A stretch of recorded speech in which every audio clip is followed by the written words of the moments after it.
ان جاہلوں اور احمقوں اور بیوقوفوں کی وجہ سے کیا سنت رسول کو میں ترک کر دوں؟ 40 سال اگر ایک تابعی اور صحابی نماز پڑھتا ہو رسول اللہ کے مطابق نہیں ہے، حضرت حذیفہ کہہ رہے ہیں ایک بھی نماز نہیں پڑھی۔ خلاد بن رافع داخل ہوئے، سلام کیا، رسول اللہ صلی اللہ علیہ وسلم نے سلام کا جواب تو دیا، نماز پڑھی اور نماز پڑھنے کے بعد سلام کیا، رسول اللہ صلی اللہ علیہ وسلم نے پھر جواب دیا اور کہا ارجع فصلی فإنک لم تصلی۔ وہ آتے ہیں مسجد میں، سلام کیا، 2 رکعت نماز پڑھی اور پھر سلام کیا رسول اللہ کو، تو رسول اللہ صلی اللہ علیہ وسلم نے کہا ارجع فصلی فإنک لم تصلی۔ آپ نماز کو دہرائیے، آپ نے نماز کوئی نہیں پڑھی، سلام کا جواب دیتے رہے۔ انہوں نے دوبارہ نماز 2 رکعتیں پڑھ لی، اور یہ بھی سنت کی بات آئی ہے تو سمجھ لیجئے، آپ خطیب ممبر پہ بیٹھ چکا ہو، خطبہ دے رہا ہو، کوئی مسجد میں داخل ہو تو اس کو بھی 2 رکعت ادا کرنی چاہیے۔ حلاد آئے، تیسری دفعہ بھی رسول اللہ نے کہا ارجع فصلی فإنک لم تصلی، آپ نے نماز نہیں پڑھی۔ آگے کہنے لگے اے اللہ کے رسول مجھے سکھلا دیجئے کہ کیسے پڑھنی ہے۔ پھر وہ مشہور حدیث آپ کو یہ پتہ ہی ہے اس حدیث کا، حتیٰ تطمئن راکعہ حتیٰ تطمئن قائمہ حتیٰ تطمئن ساجدہ۔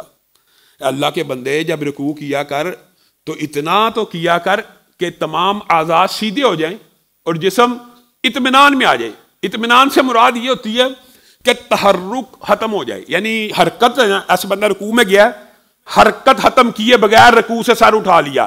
حلاد بن رافع ایسی نماز پڑھ رہے تھے جو آج کل ہمارے معاشرے میں پڑھی جاتی ہے کہ تحرک کا ختم ہونا، کسی بھی رکن کے اندر ایک دفعہ تو تحرک ختم ہو اور اطمینان ہو جائے، پھر سر اٹھا لے تو پھر کھڑا ہو جائے، اطمینان ہو جائے تو پھر سجدہ کر، اطمینان ہو جائے پھر سجدے سے سر اٹھائیے۔ کیا کرتا ہے؟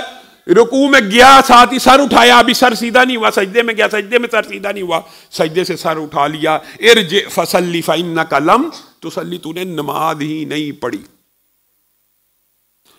اب آپ نے مجھے بتلانا ہے ایمانداری سے، اگر میرے اور آپ جیسا کوئی شخص ہو اور یہاں پہ کسی شخص کو یہ بات کہہ دے، وہ کہے گا مولوی صاحب چھڈو انہوں نماز تے پڑھن دیو، اور نماز تے پڑھ رہے ہیں۔ ہم آپ سے مطالبہ کرتے ہیں اللہ کے بندو نماز ویسے پڑھو جیسے رسول اللہ نے پڑھی، تو ہمیں یہ تانا، اہل حدیث کو سب سے زیادہ یہ تانا دیا جاتا ہے، یہ تانا دیا جاتا ہے یار انہوں نماز تے پڑھن دیو، تسی پہلے ہی رفع دین شروع بحث کر دیں، پہلے ہی ہاتھ رکھن دی ڈیفینیشن، پہلے ہی آمین دی گلاں کر دیو، پہلے ہی قدم دے نال قدم ملان دی گلاں کر دیو، انہوں پڑھن تے دیو، پڑھنی چاہیے۔ ایک ہے طریقہ اسلام میں تدریجن سمجھایا جائے، لیکن اس بات کا مطالبہ کرنا بارہا کہ اللہ کے بندے آپ کی نماز رسول اللہ کی نماز جیسی ہونی چاہیے، اس میں کوئی اعتراض یا حرج نہیں ہونا چاہیے۔ آپ کو میں حیران کن یہ بات بتاتا ہوں، اس واقعے سے حضرت حذیفہ بن یمان کا وہ فتویٰ سامنے آ جاتا ہے۔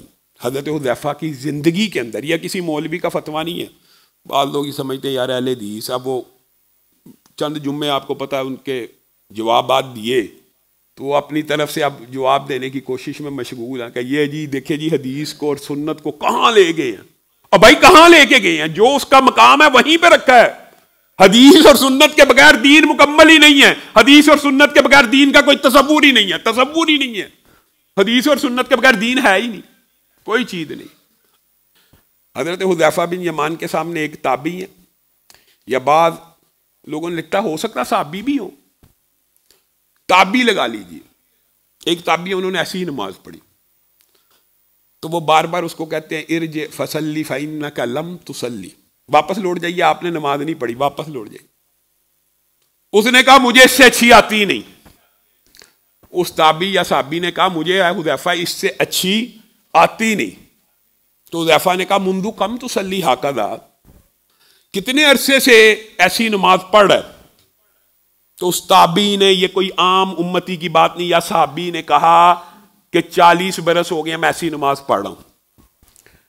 تو حذیفہ بن یمان نے جو فتویٰ دیا وہ اہم ہے، سنت اور حدیث اور یہ قول رسول اور عمل رسول دین کا ماخوذ ہی نہیں ہے۔ اذن ما صلیت الآن، کہا پھر تو نے 40 سال میں ایک بھی نماز نہیں پڑھی، اور مجھے خطرہ ہے اگر تو فوت ہو گیا تو امت محمدیہ میں سے نہیں اٹھے گا۔ یہ کسی مولوی کا فتویٰ نہیں ہے۔ یہ حضرت حذیفہ کا فتویٰ ہے، اگر تیری نماز رسول اللہ کی نماز کے مطابق نہیں ہے، کم از کم جو اس کے اراکین ہیں وہ پورے نہیں ہو رہے، کم از کم جو چیزیں رسول اللہ کو کرتے دیکھا وہ چیزیں پوری نہیں ہو رہی، تو سمجھ لے تو نے ایک نماز بھی نہیں پڑھی، اور تو نے ایک نماز بھی نہیں پڑھی، اور مجھے خطرہ یہ ہے تو امت محمدیہ میں سے بھی نہ اٹھایا جائے گا۔ کتنی خطرناک بات ہے۔ یہاں پہ جس کا جو جی چاہے جیسے مرضی کوئی عبادت کر لے، رسول اللہ سے ثابت، بھائی نماز تو ثابت ہی ہے نا، پڑھ تو نماز ہی رہا ہے نا۔ یہ باتیں آپ لوگوں کو تلخ لگتی ہیں، لیکن یہ بات حقیقت کے عین مطابق ہے۔ 40 برس بھی سنت کے مطابق نماز نہیں پڑھی، وہاں پہ آپ کے سامنے رکھا، ساری سال کے روزے رکھ بھی رہے، چونکہ سنت نہیں، ایک بھی قبول نہیں۔ یہاں 40 سال نماز پڑھ رہا ہے، سنت کے مطابق نہیں تو ایک بھی قبول نہیں۔ دوسری طرف حدیث کی کتابیں پڑھی ہیں، اٹھائیے، ہر حدیث کی کتاب میں تقریباً یہ حدیث موجود ہے۔ ایک شخص اٹھے، وہ وضو کرے اس طرح جس طرح رسول اللہ صلی اللہ علیہ وسلم نے کیا، اور نماز پڑھے 40 سال، اللہ کی قسم صرف 2 رکعت ویسے پڑھے جیسے رسول اللہ صلی اللہ علیہ وسلم نے پڑھی ہے، وہ ایسے ہو جائے گا جیسے آج ماں کے پیٹ سے پیدا ہوا ہے۔ سنت کی اہمیت ہی نہیں ہے، دین کا ماخوذ ہی نہیں ہے حدیث۔ صرف 2 رکعت سنت کے مطابق ہو، صرف 2 رکعت تو بڑی دور کی بات ہے، اللہ کی قسم صرف وضو سنت کے مطابق ہو، انسان کے سابقہ گناہ معاف ہو جاتے ہیں۔ 2 رکعت سنت کے مطابق ہو، انسان کے سابقہ گناہ معاف ہو جاتے ہیں۔ دوسری طرف 40 سال اگر ایک تابعی اور صحابی نماز پڑھتا ہو، رسول اللہ کے مطابق نہیں ہے، حضرت حذیفہ کہہ رہے ہیں ایک بھی نماز نہیں پڑھی۔ یہ مولوی کا فتویٰ ہے، ہمارے پیچھے پڑ جاتے ہو۔ افسوس ہوتا ہے کتنا سچا، سیدھا، صاف ستھرا دین ہے، اور صحابہ نے، اللہ کی قسم موضوع طویل ہے، صرف میں آپ کے سامنے مختصر سی باتیں رکھتا ہوں، بہت لمبا چوڑا موضوع۔ صحابہ نے اطاعت کے کیسے کیسے، حدیث دین کا ماخوذ ہی نہیں، ایسے ایسے نمونے پیش کیے ہیں کہ آپ حیران رہ جائیں گے، حیران۔ حضرت حذیفہ ہی کی بات چلے آئی ہے تو انہی کا ایک واقعہ آپ کے سامنے۔ چلے گئے، غیر ملک ہے، روم و ایران کی سلطنتیں ہیں، ظاہر ہے بطور سفیر جا رہے ہیں، کھانا کھاتے کھاتے ایک لقمہ زمین پہ گر گیا۔ حضرت حذیفہ تیزی سے بڑھ کے، آپ کو پتہ سنت ہے، حدیث ہے کہ اگر لقمہ زمین پہ گر جائے، اس کے پر اگر صرف ڈسٹ لگی، زہریلی چیز یا اگر کوئی خطرناک ہو جائے، پھر چھوڑنا بھی جائز ہے۔ اگر خالی ڈسٹ لگی ہو تو آپ کو پتہ سنت نبوی ہے کہ اس کو جاڑ کر کھا لیا جائے۔ حضرت حذیفہ زمین سے وہ لقمہ اٹھانے کے لیے بڑھتے ہیں، 7 والا بندہ، جیسے آج کل بھی کونیاں نہیں چلتی، 7 والے صحابی اتنی بڑی سپر پاور کے دربار کے اندر ٹیبل کے اوپر بیٹھے ہوئے ہو، یہ سارے لوگ کیا سمجھیں گے کہ یہ عرب بدو نوالے کے بھوکے ہیں جو زمین سے گرا ہوا اٹھا رہے۔ حضرت حذیفہ کے تیور بدل گئے، اچانک غصے میں آ کے اس کو کہتے ہیں خاموش ہو جا، چپ کر جا، ان جاہلوں اور احمقوں اور بیوقوفوں کی وجہ سے کیا سنت رسول کو میں ترک کر دوں؟ ان بیوقوفوں کی وجہ سے جن کو تو سپر پاور کہہ رہا ہے، ان کی وجہ سے میں سنت رسول ترک کر دوں؟ اٹھایا اور منہ میں لقمہ ڈال دیا، وہ ہیبت زدہ رہ گئے۔ سنت میں برکت ہے، سنت میں ہیبت ہے۔